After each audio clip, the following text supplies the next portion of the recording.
तनु जी ने मुझसे सबसे पहला प्रश्न पूछा है, जाप करना सही है कि नहीं है।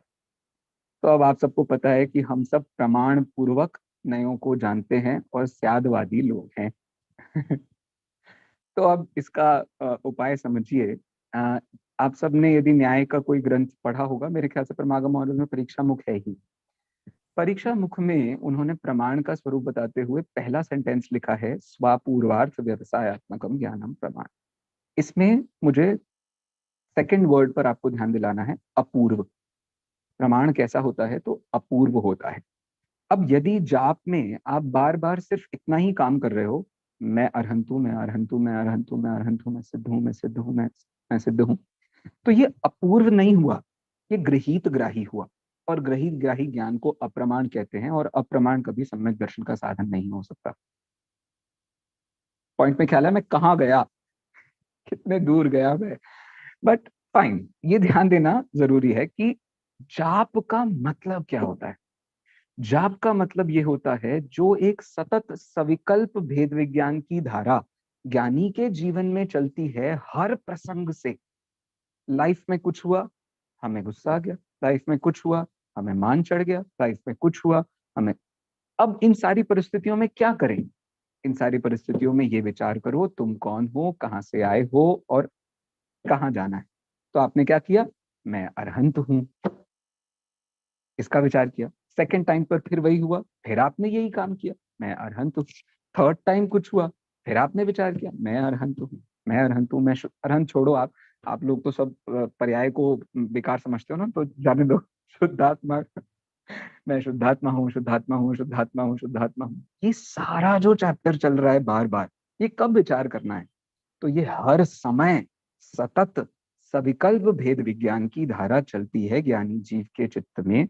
और फिर कभी ऐसी परिस्थिति बनती है कि वो निर्विकल्प भेद विज्ञान के रूप में बदल जाती है, तो या तो उसे सम्यक दर्शन कहते हैं, या सम्यक दर्शन का रिन्यूअल कहते हैं। जैसे इंश्योरेंस का रिन्यूअल होता है, वैसे सम्यक दर्शन का रिन्यूअल भी होता रहता है। तो ऐसे ही ये जो सविकल्प भेद विज्ञान है, उसमें आप कंटिन्यूसली अपनी आत्मा के बारे में विचार करते जाते हैं, करते जाते हैं, करते जाते हैं। इसी का नाम जाप है। और ये जाप करना बहुत जरूरी है।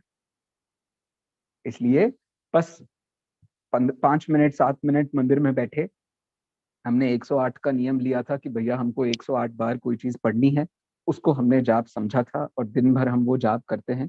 दैट्स नॉट जाप। जाप, अ, जैनियों में तो जाप इतनी सी होती है। हिंदुओं में इससे पहले अजपा जाप के नाम से एक बहुत बड़ा क्रियाकांड हुआ करता था। उसमें वो राम का नाम पूरे के पूरे महीने भर तक कंटिन्यूअसली बोलते थे।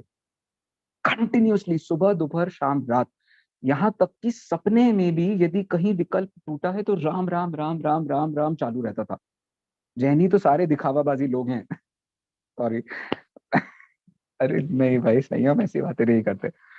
बट मेरे कहने का मतलब ये सब कहाँ से आया है? तो इतिहास में ये सारी चीजें ऐसे आ गई हैं। बट इस बात का विचार कीजिए, बार बार बार बार बार बार, ये कषाय की परंपरा इतनी पुरानी है, इतनी ठोस है, कि इसे तोड़ने के लिए सविकल्प भेद विज्ञान की धारा यानी जीव को जरूरत पड़ती है। जिसकी वो धारा बहुत कम होती है, जिसको हम कर्म और कर्म के उदय की धारा, चेतना के नाम से कर्म फल चेतना, कर्म चेतना कहते हैं। जिस व्यक्ति की वो चेतना हल्की होती है, जैसा कि तनु जी ने अभी कहा, मंद होती है, तो वो ज्ञान धारा पर विचार करके सम्यक दर्शन जल्दी पा लेते हैं। किसी की परंपरा वो बहुत ज्यादा होती है, तो उस व्यक्ति को उतना समय लग जाता है। आदिनाथ भगवान को 1000 साल लग गए। अब उनकी कर्म धारा बताओ कितनी लंबी चल रही थी। और भरत चक्रवर्ती को यूं झटपट काम हो गया। तो उसमें एक सोच का डिफरेंस है। तो जाप अंदर चलने दो, मुझसे कितनी हुई नहीं हुई इसकी काउंटिंग छोड़ दो।